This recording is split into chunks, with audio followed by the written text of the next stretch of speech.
I just sit and watched them because I had to call my nephew, and then, just seeing how things transpired, I'm like, that's how these youngsters think.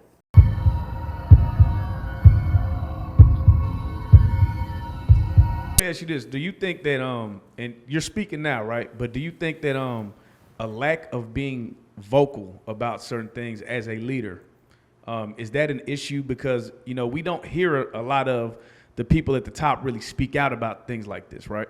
So do you think that more people need to use their voice? Because that's how Charleston got popular. He just used his voice, right? You're using your voice now. Should more of the OGs, more of the people that are at the top say something about some of this Look at stuff? all the backlash I'm getting. They go talk like me. But you're getting the backlash, but you're also getting the support. So it's like, if you look beyond it, it might be more love than hate. If you Most really definitely, most definitely. And I don't know if a lot of the OGs even feel that they got the respect of the people to even talk like that, in a sense. You know what I'm saying? Some boys don't feel like they can talk to a West Dallas nigga and a nigga go listen. Right. Nah. Like for instance, BFG Strap, RIP, man. Yeah, We rest in all, peace to him, little everybody in Dallas watched that young man grow from BFG to Newski to the man he is now, and we just watched a Dallas prodigy lose his life to what happened, and you don't really hear anybody speaking up and saying, "Yo, man, we gotta cut this shit the fuck out." So, bro. but this is we what are I'm losing gonna fuck two. you up. You saying that, and this is what I'm gonna say about little bro. And it's like, when I met him, it was always love and open beyond. He was, I remember seeing a poster of him with an E Greedy shirt on. He looked like he had to be 14, 13, 14 or so. He was little young strap. That's so, real, yeah. Yeah, he from West Dallas, so I didn't know, but my nephew showed me like, look, he got on, I used to sell him the shirts, you know what I'm saying? But he been with it, and once I learned of his family, this and that, but when we did the business, it was funny because little bro was popping this shit on me. Hey, yeah, Chief, I'm West Dallas now. It's my time. He was just on his young nigga, his confidence, and I loved it. I was like, yeah, you right, baby. And, I was like, shit, you know what? You right, little bro, but the shit that you trying to get, I ain't fighting for no more. You can have it. I want you to get where I'm at. Yeah. And little bro was like, yeah, I hear you, OG, but I'm going to be for real with you. Young niggas my age, we don't think about getting old. Fuck me up. Listen, this was just like a little year and a half ago. That young niggas, we talking, and he popping this shit, and I'm like, nigga, yeah, you can have it, baby. You right. This you. It's all yes, you can have it.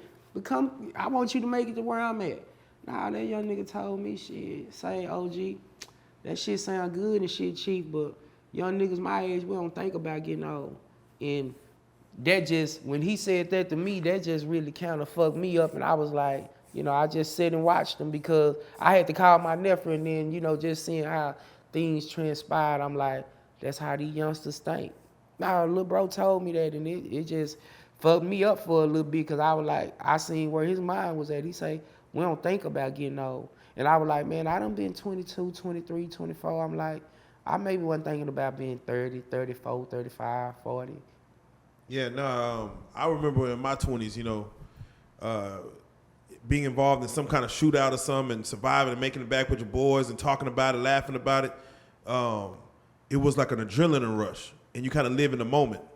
And wasn't no 35-year-old ever telling us how good being 35 was. Right. They're like, ain't nobody, in the 30s saying, hey, this is the life you want to live. Yeah. So when you see a situation, and again, RP Strap, when you see a situation where a shootout in South Dallas happens, we lose Strap, we lose, the other guy or whatever the situation was that was going on there. What is Chief's thoughts as far as for the youth in this music, and even beyond rap? I mean, because that wasn't about rap. That wasn't even about rap. But he just so happened to be a rapper that got killed. And everybody gonna make it be like, oh, another rapper dead. Oh, no, that wasn't about rap. You know what I'm saying? Like, that was just some real life situations or whatever happened. That didn't have nothing to do with no bars. Exactly. You know what I'm saying? For the youth, yeah. For the youth, it's just like, once again, it's choices. Like the choices we just got to be mindful of the choices you make, because the choices you make go dictate your future, even if you have one. But it's like the same choices we used to make as children. We used to be like, hey, somebody talking noise about you, I'm gonna go pull up. We gonna duke it out. But you gotta I'm gonna go whoop. You gotta I'm know gonna whoop them. You gotta know that, hey, just because you go whoop him, you don't know what the next man thinking, and that's the choice you gotta be mindful of. Like, hey, man, before I choose to do this, man, I better know. I don't know what that next man is thinking or that next person is thinking. And that's always the catch-22, man. Nigga could walk out here right now and just be on his cool, fine and dandy, but it might be somebody out there with a chip on his shoulder. Ain't got shit to do with me.